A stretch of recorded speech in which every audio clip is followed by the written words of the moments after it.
1장이 저스틴 얘기인 거고요. 그리고 저스틴의 주로 결혼식 얘기가 펼쳐지고 있고, 사실 1장이 그래서 훨씬 더 중요해요. 워낙 인물들도 거의 다 등장을 하고 거기서 관계가 파급되는 과정들, 그래서 관계의 종말이라고 제가 이제 써버렸는데, 관계들이 뭐 부모와의 관계, 그 다음에 자기 언니와의 관계, 주변의 뭐 형부나 신랑이 될 사람, 결국 마이클, 뭐 어그러지지만 그 관계들, 그리고 심지어 회사의 이제 상사, 오너까지 나타나는데 그 관계도 다 종말을 맞이하는, 결혼식이면 우리가 되게 풍요롭고 좋고 행복하고 뭐 그런 시간일 것 같은데, 사실 이 영화를 보고 있으면 일부에서 1장에서 저스틴의 관계의 종말을 그리고 있구나라는 것이 대단히 명확하게 드러나요. 뭐 그 안에서 또 해석할 수 있는 여지들은 많죠. 왜 혼자 저 골프장에 가서 뭐 오줌을 넣고 있는가부터 시작을 해서 여러 가지 해석을 할 수는 있겠으나, 기본적으로는 이 관계들 속에서 저스틴이 어떻게 놓여 있고 이 관계들이 어떻게 종말을 맞이하게 되는가, 파국을 맞이하는가라는 관점에서 보시면은 크게 어렵지 않게 그 상황들을 각각의 케이스에 따라서, 어머니가 보여주는 대단히 난 결혼은 되게 부정적이야 라는 것부터, 아버지는 무조건 모든 여자들 보면 자기 딸까지도 베티라고 부르는 이 이상한 아저씨는 뭔가 등등 다 포함해서 그런 관계의 종말들을 그리고 있다라고 보실 수 있을 것 같고요.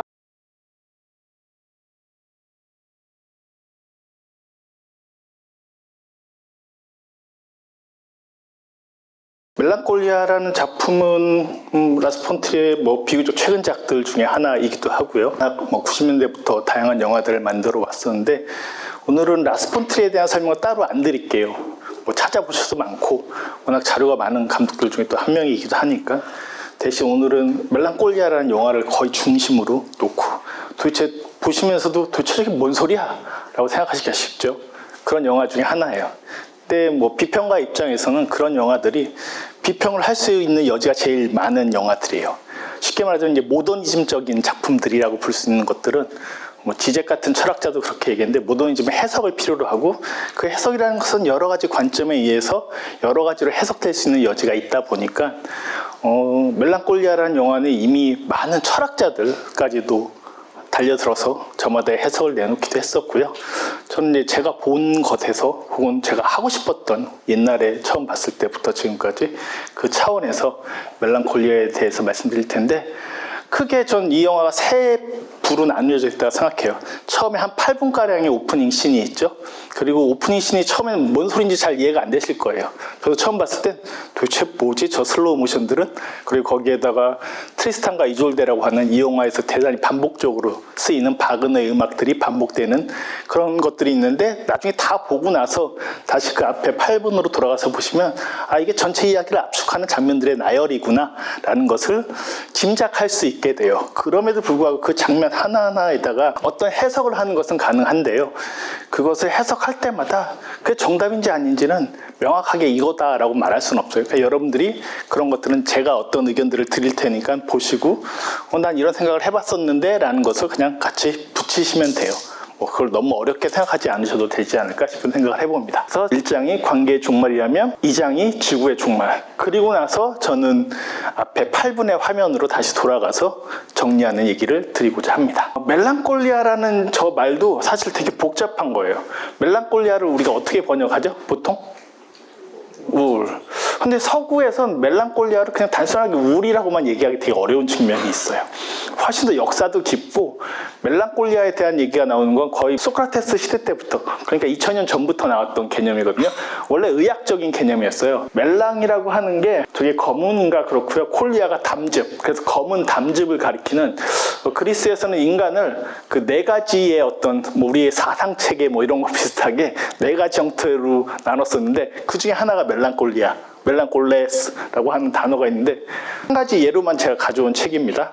저도 한 절반쯤밖에 안 읽었습니다. 용 포세라고요. 소설 제목이 멜랑콜리아예요. 이 작가는 작년에 노벨문학상 타신 분이에요.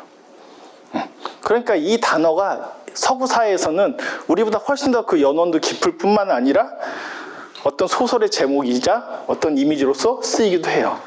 그리고 이 영화 속에서 수많은 그림들이 나오죠. 그림들이 나오는데, 원래 뒤러라고 하는 화가의 멜랑콜리아라는 그림이 대단히 유명해요. 찾아보시면, 뒤러 멜랑콜리아 찾아보시면 어떤 그 사람들이 있는 그림, 특히 이런 자세로 있는 그림을 보실 수가 있어요.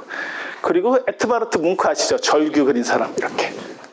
이 절규 그린 사람도 역시 멜랑콜리아라는 그림을 그렸었어요.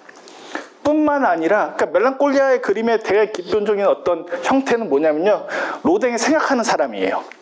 그게 멜랑콜리아의 자세예요. 서양인들이 생각하는, 이렇게 생각하는 그림. 그게 멜랑콜리아 상태예요. 뭔가 자기 안에 침잠해서 외부와의 단절된 상태로 자기의 생각과 자기에 빠져 있는 상태. 그래서 일종의 이 영화에서 나타나듯이 종종 저스틴이 마치 나르시스트인 것처럼 이렇게 자기애적인 어떤 형태들을 보여줄 때 그런 것도 역시 멜랑콜리아라고 하는 개념과 대단히 깊게 연결되어 있는 측면이다. 멜랑콜리아는 사실 되게 복잡한 개념이고 이 영화에서도 일일이 다 쪼개서 보면 그런 여러 가지 개념들을 가지고 얘기를 할 수 있다. 특히 현대 사회에서 사회학자들이 현대사회 가장 현대인들의 중요한 기질로서 한국도 마찬가지예요. 제일 많이 얘기되는 게 바로 멜랑콜리아예요. 그러니까 쉽게 말하자면 사람들이 우울한 거죠.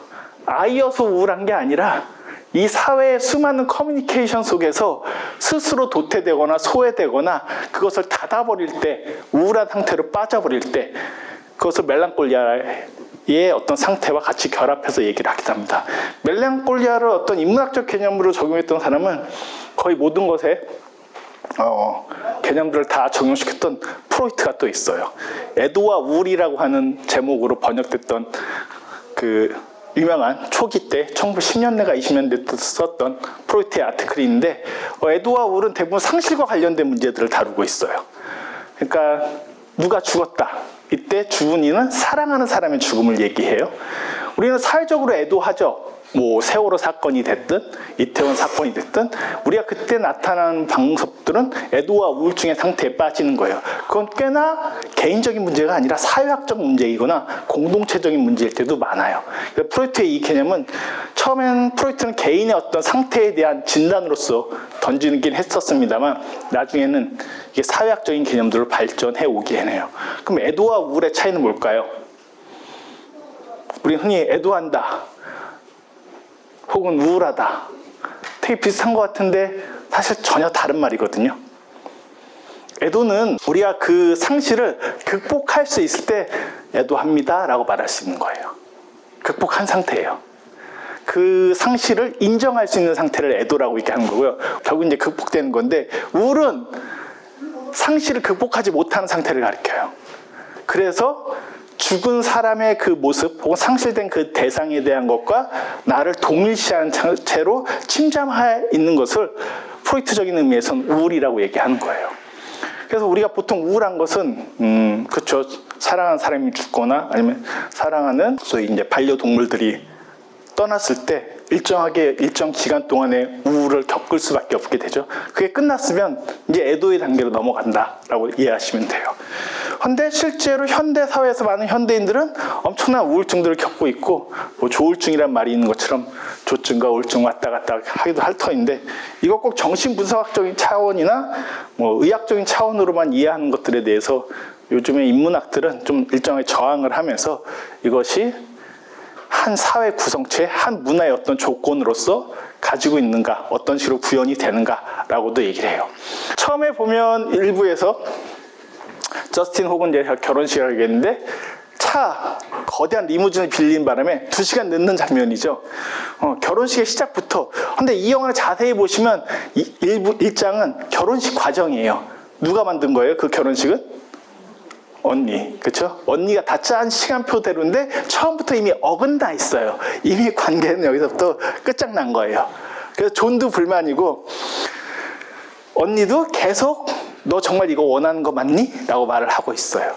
그런데 차를 가지고 이 남편 될 사람이죠. 정확하게는 이 예비 신랑과 저스틴이 계속 실랑이를 벌이는 장면들이에요. 한 가지 전제 조건에서 또 하나 얘기할 것이 있는데 저스틴이라는 이름은 원래 사드 후작의 그 소설에서 이름을 따왔어요. 그래서 사드 후작의 소설 제목이 뭐였냐면 쥐스틴 또는 미덕의 불행이라는 작품인데 이 쥐스틴이라는 이름이 그 모티베이션 돼서 저스틴이라는 이름을 썼어요. 근데 사드의 소설과 라스 폰 트리의 영화 혹은 이 영화와 대단히 깊은 관련을 맺고 또 있어요. 왜냐하면 쥐스틴 또는 미덕의 불행은 어떤 얘기냐면 쥐스틴이라고 하는 인물이 잘해보려고 하는, 되게 선인처럼 보려고 하는 그런 여성이었었는데 온갖 착취를 다 당해요, 주변 남성들한테. 그러면서 결국에는 나중에 죽게 되면서 이야기가 끝나요. 수녀원에 들어갔지만. 이거는 라스폰트리에 제가 그 아트나인에서도 강연을 하고 종종 했었던 뭐 브레이킹 더 웨이브라든가 혹은 댄스 인 더 다크, 어둠 속의 댄서라든가 다 그런 얘기예요. 그 여성들은 대부분 다 선한 여성들이에요. 되게 어떤 구원에 대한 열망을 가지고 있는 여성들인데 주변에서 계속 착취하는 얘기들이에요. 그래서 이 쥐스틴 미덕의 불행이라고 하는 작품은 사실 라스폰트리의 영화 전편에 걸쳐서 반복되는 초중기작까지 되게 중요한 여성상을 대변해주는 그런 캐릭터다 볼 수 있어요. 물론 사드는 사디즘의 어원이 되는 이상한 변태적인 소설을 쓴 사람은 분명히 맞습니다. 그런 사람이긴 하지만 사실 사드는 후대 다시 20세기 들어서 재평가를 받으면서 계몽주의 시대 때, 프랑스 혁명 시대 때 이제 감옥에서 지냈던 사람이었었는데 이 사람이 갖고 있었던 어떤 인간에 대한 감성이 물론 사디즘이라고 하는 되게 이상한 심리를 대변하는 것처럼 여기지만 그렇게만 얘기할 수 없는 측면들이 많다는 것을 수많은 철학자들이 떠들었기 때문에 혹시 관심이 있으시면 국내에도 몇 가지 책들은 번역이 되어 있으므로 대표적으로 악명 높은 게 파졸리니가 만들었던 영화로 살로 소돔의 120일 같은 영화들이죠. 그런 영화들을 만들긴 했었습니다만 원작이 되는 사람이긴 합니다만 쥐스틴이라는 인물은 거기 사드로부터 왔다. 근데 여기에 자매편이 있어요. 그게 바로 그 쥐스틴의 언니 얘기예요. 줄리에트 또는 악덕의 반영이에요. 줄리에트는 완전 반대되는 인물이에요. 그래서 자기의 몸을 다 팔고 막 이런 것, 성적인 것을 이용해서 상류층으로 계속 급부상하려고 했던 그런 여성의 이야기예요. 이게 짝을 이루는 사드의 두 소설이에요. 소위 말해서 자매 얘기예요. 공교롭게도 오늘 보신 이 영화가 자매에 대한 얘기예요. 그러니까 물론 언니가 그럼 줄리에트 같은 인물이냐? 꼭 그렇진 않아요. 그렇게 묘사가 되어 있지는 않지만 이제 라스폰트리에도 그런 거 이제 되게 경계하거나 주의하거나 조심스러워하는 지가 좀 됐거든요. 옛날 같았으면 아마 사드처럼 만들었을지도 몰라요. 이 내용처럼. 근데 그런 것들을 좀 조심히 하면서 하지만 남편 존, 이 대저택을 가지고 있는 엄청난 부르주아로 보이는 이 저택에 들어와 있는 여성이라는 측면은 사실은 동생 저스틴과 완전히 상반되는 어떤 위치에 놓여 있고 그것은 사드의 쥐스틴과 줄리에트라는 자매하고도 무관하지 않은 설정의 세계관이다라고도 말씀드릴 수 있을 것 같아요. 그래서 이때부터 뭔가 어긋나는 장면들이 보여지고요. 그 다음에 늦어버린 결혼식. 그러면서 언니가 얘기하죠. 그래 어쨌든 이걸 원한 게 맞지? 계획에서 너무 어긋났잖아. 이미 어긋난 관계로 이 이야기는 시작한다라는 것을 주목해서 보실 필요가 있습니다. 빨리 넘어가면요. 그런데 저스틴이 들어가지 않고 갑자기 기억나죠? 저 별이 뭐죠? 그러니까 이 1장에서도 처음부터 저 행성에 대한 의식을 먼저 발견하는 건 저스틴이에요. 그러자 이 행성에 대해서 해박한 존이 그거 뭐 하면서 이제 설명해 주기 시작을 해요. 그때 그게 안타레스라는 행성이고 그리고 갑자기 또 저스틴이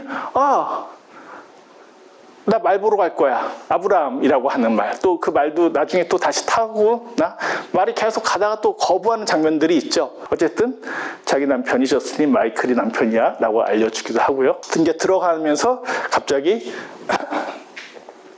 병에 그 콩이 몇 개가 들어가 있는지 써서 내라 라고 하면서 마이클이 얘기하는데 저스틴은 그냥 들어가 버리죠. 근데 나중에 2부에서 보면 맞추죠. 알고 있었죠. 그러니까 그런 것들이 뭐지? 들었던 건가? 장면들이 그런 게 없기 때문에 정말로 알고 있었던 건지 뭔지 모르겠지만 일정하게 저스틴은 약간 예지력이나 무언가를 알고 있는 인물처럼 묘사하고 있는 부분들은 순간순간 있다라고는 할 수가 있습니다. 10장 안에서 보겠습니다. 우리 레오는 강철소녀 이모라고 얘기하는 그런 인물로서 계속 저 말을 볼 때마다 하고 있어요. 그래서 도대체 강철소녀가 뭐지? 라는 게 저에게 가장 큰 궁금증이자 나중에 제가 생각하는 것을 말씀드릴 텐데 막 여러 가지 얘기를 떠들다가 제가 지나갈 수도 있어요. 그럼 나중에 꼭 질문 주세요. 아까 강철소녀 얘기 해주겠다고 했는데 왜 안 해주시냐고. 그리고 아빠의 등장. 2명의 베티. 뿐만 아니라 그 서빙하는 여자한테도 베티라고 하고 자기 딸을 볼 때도 처음에 베티라고 하는 이상의 모든 것을 저렇게 무심하게 그냥 자기 주변에 있는 모든 여성은 다 베티라고 부르는, 아마 헤어진 여러 가지 이유가 있겠고 영화 속에서 설명되고 있지는 않습니다만, 엄마와 헤어진 이유, 아빠와 엄마가 헤어진 것에는 이 아빠의 어떤 여성 편력적인 젊은 여성에 대한 어떤 그런 태도들이 분명히 있을 거라는 짐작은 충분히 할 수 있을 것 같아요. 그리고 저 엄마 같은 경우엔 축사를 거부하기도 하고요. 이러면서 계속 이 관계들이, 이 가족 관계라고 하는 것이 일반적이거나 그다지 정상적이진 않구나라는 것을 충분히 짐작하게 합니다. 그리고 나서 고용주가 드러나죠. 근데 이 고용주는 여기 와서 너 이제 아트 디렉터 해 라고 되게 좋은 것을 주는 것 같지만 사실 여기 온 목적은 오늘도 카피 문구를 내라고 하는 전형적인 자본가의 모습이죠. 이 영화에서 자본가의 대표적 표상은 그 언니의 남편인 존과 그 다음에 이 인물이 있어요. 이 두 인물은, 특히 이 인물은 엄청나게 재수없게 보이게 잘 연기를 하고 계시죠. 그런 부분들이 등장하고요. 처음엔 되게 좋은 것 같지만 저스틴이 그 행성의 존재를 확연하게 느끼면서부터 확 변하기 시작을 해요. 더 정확하게는 그 변화를 보여주는 장면은 어떤 거냐, 저스틴이 변했구나, 이 일장에서 어느 장면에서 확 변했구나라는 것이 느껴지니까 어떤 액션으로 드러나죠. 변했다, 달라졌다. 영화에 있는 거예요. 제가 자주 얘기하는 거지만 영화는 숨기는 장르가 아니에요. 다 보여주는 장르예요. 다만 우리가 그것을 이해하거나 받아들이냐에 따라서 달라질 뿐이에요. 어떤 장면이 일장에서 확 달라졌구나, 저스틴이 그걸 느끼셨죠? 네? 뭐, 오신 말이어서 그랬겠죠. 뭐. 네, 농담입니다. 아니에요. 되게 중요한 인물은 뭡니까? 저스틴과 제일 밀착된 인물, 영화 전체를 통해서 언니요. 그럼 언니랑 어떻게 해요? 언니랑 대화. 대화를 계속 하죠. 대화를 하다가 싸우죠. 그리고 나서 하는 짓 뭐죠? 여러분들이 딱 일장에서 봤을 때 이건 갑자기 왜 저런 짓을 하지? 라고 되게 의문스러운 부분, 저스틴의 행동 중에 물론 많습니다. 왜 갑자기 밖에서 야외에서 다른 남자랑 섹스를 하고 있을까부터 많긴 한데요. 그럼에도 불구하고 우리가 저스틴이라는 되게 순수한 한 대상을 놓고 봤을 때 이 저스틴의 행동이 저건 왜 저러고 있는 거지? 라고 들 수 있는 대표적인 장면 뭘까요? 응? 책을이 아니라 그림을 바꾸는 거죠. 그 전에 언니랑 싸워요. 그리고 방으로 들어와서 그림을 바꾸는 장면이 있어요. 그 이후에는 이 사람한테도 꺼져라고 말하기 시작하고 nothing 얘기하고 막 이러면서 확 바뀌어요. 거기가 변곡점 중에 하나예요. 이 영화 1장 전체를 통해서는 확연한 변곡점인데요. 아버지가 어쨌든 이런 인물로서 묘사가 되고 있고요. 엄마는 결혼 제도가 싫었다고 얘기하자 언니가 그러실 거면 왜 왔냐고 따져 묻기도 하고요. 계속 이런 것들이 나와요. 그리고 나서 이게 대화예요. 저스틴과 언니의 대화. 오늘 예시 별탈 없이 치르겠다고 약속했잖니? 라고 했는데 결국 문제가 되자 그녀가, 저스틴이 이제서야 비로소 밖에 나가요. 결혼식은 계속 치러지고 있고 사실 되게 길고 오래 가는 밤새도록 하는 그런 결혼식이죠. 근데 외부로 나가서 이렇게 저스틴의 시선은, 이때 보면 그 골프차 타고 가다가 드레스가 찢어지는 장면. 이제 이런 걸 상징적으로 해석하는 건 사실 유치하긴 합니다. 드레스가 찢어졌구나. 결혼에 대한 부정이구나. 저 이런 해석 별로 좋아하진 않습니다. 근데 이렇게 보여지긴 해요. 확연하게. 그렇긴 하죠. 그걸 거부할 수는 없겠죠. 그리고 나서 사실 저스틴의 시선이 안타레스, 그 행성을 향해서 계속 날아가고 있다는 것이 보여진 게 훨씬 더 중요하긴 합니다. 외부로 시선이 향해진다. 그리고 들어와서 갑자기 저렇게 목욕을 하고, 저건 중간에 그림에도 나오는 오피리아. 오피리아가 혹시 누군지 아세요? 오피리아 누굴까요? 너무 유명하지 않습니까? 이름은? 맞아요. 햄릿의 연인이었었는데 햄릿이 이제 점점 마탱이가 가기 시작하니까 오피리아가 물속에서 죽음을 맞이하게 되는 그런 자살하는 장면들로 이어지죠. 역시 오피리아의 이미지도 죽음의 이미지와 되게 깊게 관련된 서양의 대표적인 문화적인 그 아이콘이에요. 사실 이 영화에서는 되게 서양의 어떤 그런 죽음, 나르시시즘적인 혹은 멜랑콜리아적인 어떤 아이콘들을 최대한 많이 끌어당기고 있는 것은 분명한 영화라고 얘기할 수 있어요. 근데 딱 이것에 정박해서 이거다라고 얘기하고 있지는 않아요. 그냥 다 두루뭉실하게 얘기하는데 라스 폰 트리의 전략일 수도 있고요. 왜? 그래야지 내용을 가지고 니들이 마음대로 여러 가지를 한번 해석해봐. 너희들의 자유야. 라스 폰 트리 감독은 항상 영화를 보다가 지루하면 나가세요. 이렇게 말하는 사람이에요.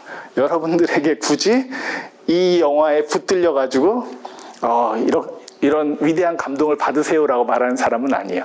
엄마도 이렇게 목욕을 하고 있죠.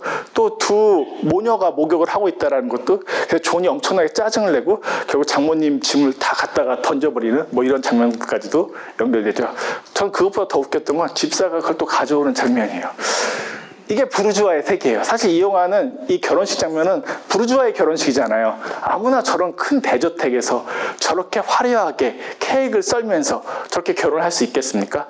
저 부르주아 세계에 대해서 저스틴은 애초부터 염증을 느끼고 있어요. 근데 이유가 뭔지는 분명하게 드러나지 않아요. 우리를 미치고 답답하게 만드는 것은 그것이 명확하지 않다는 것에 있어요. 근데 이게 이제 모더니즘 예술의 특성이기도 한데요. 간단하게 설명드리면 리얼리즘은 우리가 인식 가능한 세계들을 기반으로 해서 만들어주는 거예요. 그래서 딱 보면 우리 관습들이나 우리의 클리셰들 통해서 다 알 수 있어요. 그런데 모더니즘은 인식 불가능성을 전제로 해요. 그래서 원인과 결과가 끊어져 있거나 단절돼 있거나 원인은 있는데 결과가 없거나 결과는 나오는데 원인이 뭔지 모르겠거나 라는 것들이 대부분 이야기예요. 이렇게 말하면 이제 어렵죠? 근데 더 쉽게 설명드리면 20세기 들어서 모더니즘 예술들이 대거 등장하는데 우리가 모나리자를 보면서 모나리자인지 아닌지 금방 알 수 있죠? 인식이 충분히 가능하지 않습니까? 근데 피카소가 그린 우는 여인 시리즈 그림들을 보시면 피카소 이따 돌아가시면서 우는 여인 한번 검색해 보세요. 나름 이제 정리되고 공부가 되시는 순간이에요. 그러면 눈, 코, 입이 제대로 안 붙어 있어요. 이게 도대체 어떤 여자를 그렸다는 거야? 알 수 없어요. 다시 말해서 한 번에 못 알아보게 만들어요. 물론 이제 피카소 그림은 너무나 유명해져서 이게 뭐구나라는 것을 많이들 교양적으로 학습되어 있으실 거예요. 그럼에도 불구하고 모더니즘의 기본적 전제는 인식론적 불가능성에 놓여 있어요. 우리에게 괴로움을 주는 거다. 그 고통이라고 하는 거. 왜냐하면 모더니즘의 예술의 되게 중요한 기원은 1, 2차 세계대전이거든요. 그 전까지는 세상을 인식 가능한 것으로 보려고 했던 서양인들의 모습이 있었다고 한다면 1, 2차 세계대전 겪으면서 전쟁이 왜 일어나지? 물론 그 전쟁의 역사 보면 뭐 그런 원인들 다 쓰지만 그게 원인이 됩니까? 사실은 알 수가 없는 것들이거든요. 왜 옆에서 사람들이 죽어야 되고 내 자식들이 죽어야 되고 왜 희생당해야 되지? 이 인식 불가능성의 세계들을 기반으로 하는 예술들이 대거 20세기 초반에 1, 2차 세계대전 기점으로 등장하기 시작을 해요. 이 영화에서 저스틴이 왜 저러고 있는가에 대해서 우리는 뭐라고 설명할 수 이해하기 되게 힘들어요. 그렇기 때문에 설명을 계속 제가 드리는 거예요. 어쨌든 저스틴은 애초부터 결혼하기 싫었던 인물처럼 보여요. 그리고 그것을 끊임없이 거부하는 가족관계, 연인관계, 직장관계들을 보여주고 있어요. 그래서 뜬금없이 갑자기 자기를 감시하는 혹은 자기한테 문구를 뜯어내려고 하는 남자와 섹스를 벌이는 식으로 비약적인 행동들을 툭툭툭 해버리는 그런 인물로서 등장을 합니다. 그리고 부르주아적 근성이 있는 이 존.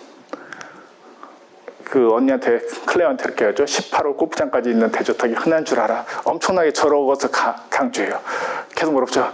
몇 홀 있지? 18홀이요. 근데 재밌죠. 혹시 그 클레어가 그 아들하고 지나갈 때 골프장 깃발 보셨어요? 홀을 나타낸 숫자 뭐였죠? 19홀. 19홀이었어요. 처음에 8분짜리 화면에서 나오는데 그때도 19였고요. 나중에 나올 때도 19였었어요. 그러니까 이런 식으로 장난치는 거예요. 이거 갖고 19홀이기 때문에 이게 어떤 비현실적이거나 뭐 상상적이거나 뭐 이렇게 말할 수도 분명히 있긴 한데요. 그럼에도 불구하고 자꾸 인식할 수 있는 어떤 체계들을 흐트러뜨려요. 어떤 모더니즘 반복론 안에서. 그래서 이건 아까 말씀드렸던 것처럼 던지고 갔더니 집사님이 이제 다시 주스로 나오시는 이 부르주아의 세계는 주인은 던지고 집사는 죽고. 근데 2부에서 보면 누가 사라집니까? 제일 먼저 집사가 사라지는 거죠. 왜? 종말이 오니까. 이 종말을 깨달은 자의 입지에서는 주인과 집사의 관계가 뭐가 중요하겠습니까? 그것을 깨달았기 때문에 가장 먼저 사라지는 인물로서 등장을 한다라고 얘기할 수 있을 것 같아요. 신랑은 계속 제안을 하죠. 우리만의 과수원을 샀어. 뭐 등등 이런 얘기들 하면서 뭐 사과가 어떻고 뭐 이런 얘기들을 하는. 그리고 또 다른 인물을 소개시켜주기도 하고요. 그러면서 네가 오늘 카피 받아내. 실패하면 해고해야지 뭐 빚도 많을 텐데 엿된 거지. 뭐라는 식으로 소개해주기도 하고.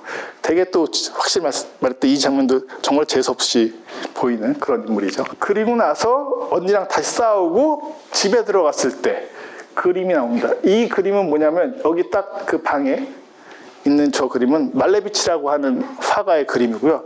멜랑콜리아 그림 하시면 이런 것들에 대한 소개 블로거 분들이 많은 것들을 적어 놓으셨어요.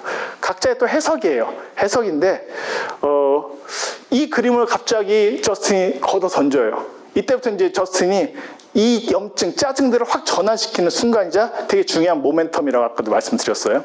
그렇게 하면서 어떤 그림들을 하냐면 이거는 맨 처음에도 나오는 8분짜리 장면에도 나오는 그림이죠. 이게 피테르 혹은 피터 브리헬의 눈 속의 사냥꾼이라는 그림을 펼쳐놓고 밑에는 피터 브리헬의 또 같은 다른 그림인데 게으름뱅이의 천국이라고 하는 그림이에요. 이거 여러 가지로 해석할 수 있는데요. 한 가지 말레비치라는 화가의 그림은 뭐냐면요. 저런 식으로 추상 표현주의예요. 되게 단순한 뭐 몬드리안이나 뭐 그런 화가들처럼 단순화된 면과 색깔과 이 공간과 구성만을 통해 가지고 저것들이 순수한 어떤 이념, 절대정신이라는 것을 표현할 수 있다고 믿었던 20세기 모더니즘 예술의 대표적인 형태들이에요.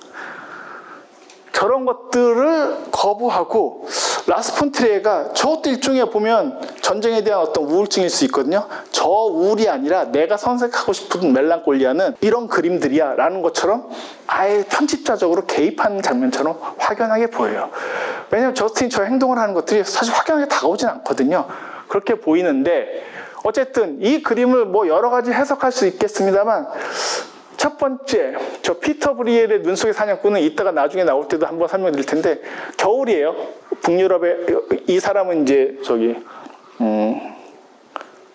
플랑드르, 그러니까 네덜란드 옛날 지역에 위치했던 북유럽 지역이죠. 네덜란드의 화가인데요. 16세기 때